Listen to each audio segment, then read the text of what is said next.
유류세 인하에도 휘발유 값도 오른다. 이게 사실일까요? 일단 이것부터 먼저 한번 보시지요. 18일 기준 전국 휘발유 판매 가격입니다.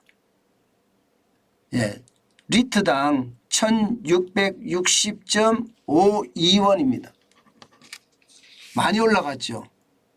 요즘 올라가는 거 보면 굉장히 빠른 속도로 올라가고 있습니다. 보시는 것처럼 1월 1일에 휘발유 가격은 1541.67원이었거든요. 이게 전국 평균입니다. 서울 평균이 아니라 전국 평균입니다. 그런데 지금은 1660.52원까지 올라갔습니다. 굉장히 빠른 속도로 올라가죠. 이 와중에 정부가 유류세 인하 이거 말입니다. 4개월 연장하기로 했습니다. 4개월 연장을 하면 유류세라는 게 휘발유에는 205원을 빼주고 있고요.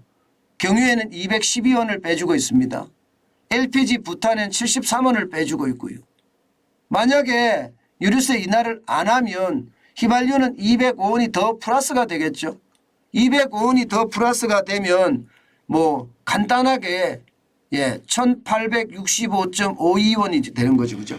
205원이 플러스가 되면 1865.52원. 휘발유 가격은 더 올라가죠. 그렇지만 말입니다. 정부가 유류세 인하를 이게 안 한다고 해서 휘발유 가격이 안 올라간다. 이것은 분명히 아닙니다. 왜냐하면요. 휘발유 가격은 앞으로 많이 올라갈 거예요. 왜냐 국제유가 올라가는 거 보세요. 국제유가. 서부 텍사스산 중진유 WTI입니다. 4월 17일 현재 배럴당 80.83달러입니다. 4월 12일 83.26달러보다 내렸지만 80.83달러라는 것은요. 1월 3일 날 76.93달러에 비해서는 많이 올라간 수치입니다. 그렇기 때문에 국제유가는 앞으로도 더 올라간다고 예상을 합니다. 지난 3월 7일에 66.74달러까지 내려갔지만 앞으로 더 올라간다는 이유는요. 당연히 말입니다. 감산입니다.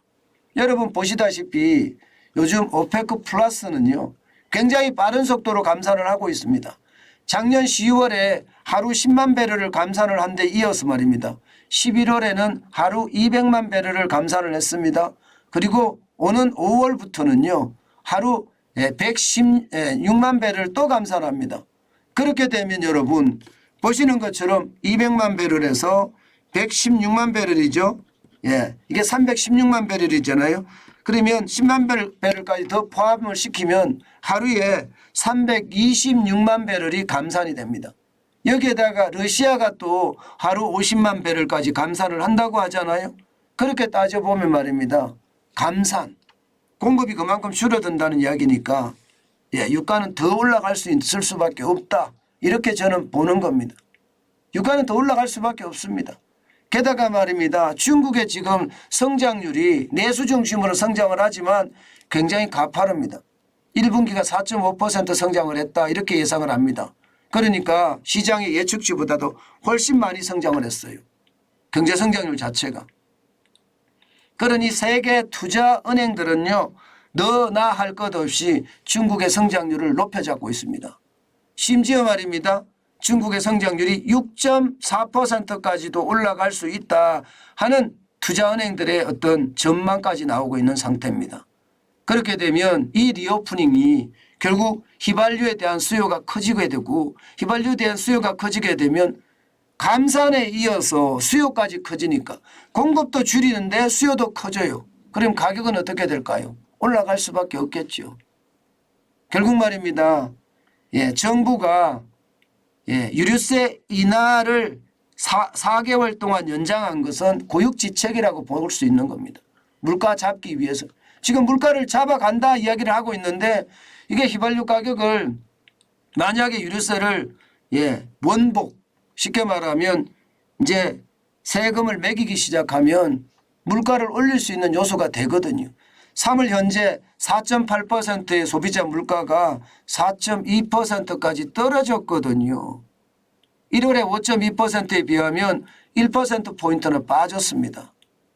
그러니까 지금 정부는요. 어떻게 하든 물가를 잡겠다. 여기에 혼신의 노력을 기울인다. 그런 생각이 많이 듭니다. 그렇다고 휘발유값이 내려가는 것은 아니라는 것. 덜 올라간다. 뭐 이렇게 얘기할 수 있다는 거죠. 참 그런 생각이 많이 듭니다. 휘발유 가격이 이렇게 계속 올라간다는 것은요. 어떻게 생각하면 서민 생활은 더 힘들어진다는 거예요.